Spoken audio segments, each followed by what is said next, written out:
সকল প্রিয় ছাত্রছাত্রীরা এডুইন্সের নতুন একটি ভিডিওতে সকলকে স্বাগতম।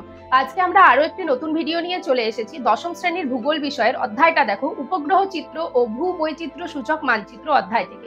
প্রশ্নটা কি চলো দেখে নিই। দেখো, প্রশ্নটা হচ্ছে উপগ্রহ চিত্রের ব্যবহার ও গুরুত্ব আলোচনা করো। তো এই যে উপগ্রহ চিত্র, যেটা স্যাটেলাইটের মাধ্যমে, ক্যামেরা বা সেন্সরের মাধ্যমে যে চিত্রটা আমরা পেয়ে থাকি, এই ধরনের চিত্রগুলোর ব্যবহার এবং কি গুরুত্ব আছে, অর্থাৎ কেন এর ব্যবহার করা উচিত বা এর গুরুত্বটা কি আমাদের কাছে, সেটাই আজকে তোমাদের সামনে তুলে ধরবো। দেখো, আমি কয়েকটা পয়েন্ট লিখেছি, এই পয়েন্টের মাধ্যমে আলোচনা করে নেব। প্রথম পয়েন্টটা কি আছে দেখো, কৃষি ও ভূমির ব্যবহার। কৃষি ক্ষেত্রে এবং ভূমিতে কি ব্যবহার আছে এই উপগ্রহ চিত্রে, চলো আলোচনা করে নিই। দেখো, কোনো জায়গাকার জমি উর্বর, কতটা অনুর্বর, বা সেখানে কোন ধরনের ফসল উৎপাদন করা সম্ভব, বা কৃষি জমির পরিমাণ কতটা, হেক্টর প্রতি উৎপাদন কিরকম, এগুলোর জন্য কিন্তু উপগ্রহ চিত্র খুব আমাদের কাছে উপযোগী।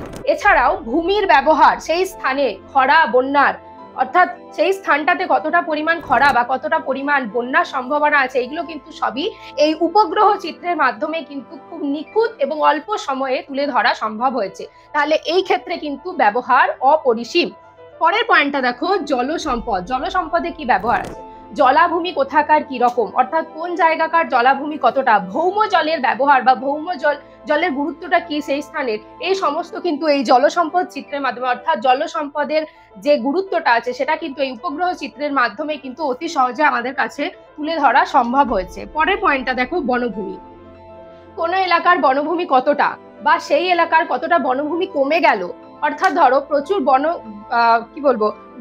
বনভূমি তো এখন প্রচুর পরিমাণে বৃক্ষচ্ছেদনের জন্য কমে যাচ্ছে। তো এই যে উপগ্রহ চিত্র, সেটা কিন্তু এই জিনিসটাকে তুলে ধরছে যে আজ এতটা বনভূমি ছিল, পরে কিছুদিন পরে হয়তো সেই জায়গাকার বনভূমিটা বৃক্ষচ্ছেদন করে কমে গেল।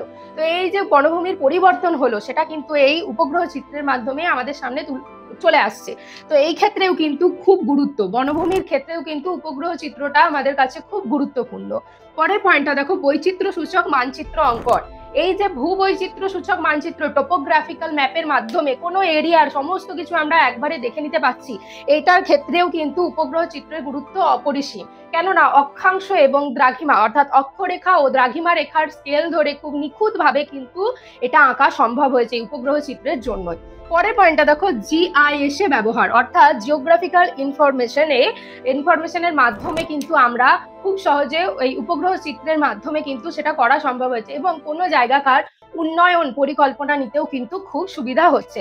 পরের পয়েন্টটা দেখো, শহরাঞ্চলের বিস্তার ও ভূমি ব্যবহার। শহরাঞ্চলের বিস্তার এবং শহরাঞ্চলের ভূমির ব্যবহার, অর্থাৎ শহরাঞ্চলের কি পরিবর্তন হচ্ছে বা শহরাঞ্চলের কি পরিবর্তন করা দরকার, এবং শহরাঞ্চলের কতটা বিস্তৃতি বাড়ছে, এবং সেই জায়গাকার ভূমিগুলোর কি ব্যবহার করা যেতে পারে, এই পরিকল্পনাগুলোও কিন্তু এই উপগ্রহ চিত্রের মাধ্যমেই নেওয়া সম্ভব হচ্ছে। তাহলে আমরা কি কি বৈশিষ্ট্য বা কি কি ব্যবহার গুরুত্ব পেলাম, দেখো এইগুলো পেলাম। কি কি, প্রথমে পেলাম কৃষি ও ভূমিতে ব্যবহার, তারপর পেলাম জলসম্পদের ব্যবহার, তারপর পেলাম বনভূমি ব্যবহার, তারপর 4 নম্বর পয়েন্ট দেখো, বৈচিত্র্য সূচক মানচিত্র অঙ্কন করতেও কিন্তু উপগ্রহ চিত্রের ব্যবহার অপরিসীম। তারপর দেখো জিআইএস এর ব্যবহার, যেটা উন্নয়ন পরিকল্পনা নিতে খুব সুবিধা হয়।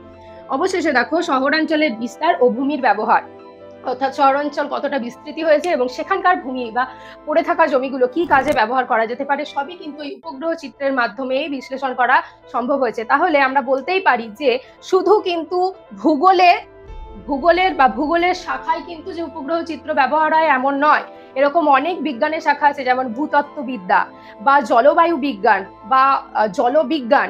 এছাড়াও কিন্তু অনেক বিজ্ঞানের শাখাতে কিন্তু এই উপগ্রহ চিত্র বা স্যাটেলাইট ইমেজের কিন্তু গুরুত্ব অপরিসীম। তাহলে আজকের এই আলোচনাটার মাধ্যমে তোমাদের সামনে তুলে ধরলাম উপগ্রহ চিত্রের ব্যবহার ও গুরুত্ব, অর্থাৎ উপগ্রহ চিত্রটা কতটা গুরুত্বপূর্ণ এখন আমাদের জীবনে। এই আলোচনাটা কেমন লাগলো অবশ্যই জানাবে, আর এই অধ্যায় থেকে যদি কোনো প্রশ্ন তোমাদের কাছে থাকে সেটাও তোমরা জানাতে পারো কমেন্টের মাধ্যমে। আমরা তার আলোচনা নিয়ে পরের ভিডিওতে আসবো। আর এরকম শিক্ষামূলক ভিডিও পেতে আমাদের ইউটিউব চ্যানেল এডুইন্সকে সাবস্ক্রাইব করো, এবং আমাদের ফেসবুক পেজ এডুইন্সের সাথে থাকো। লাইক, কমেন্ট, শেয়ার আর ফলো করো। ধন্যবাদ।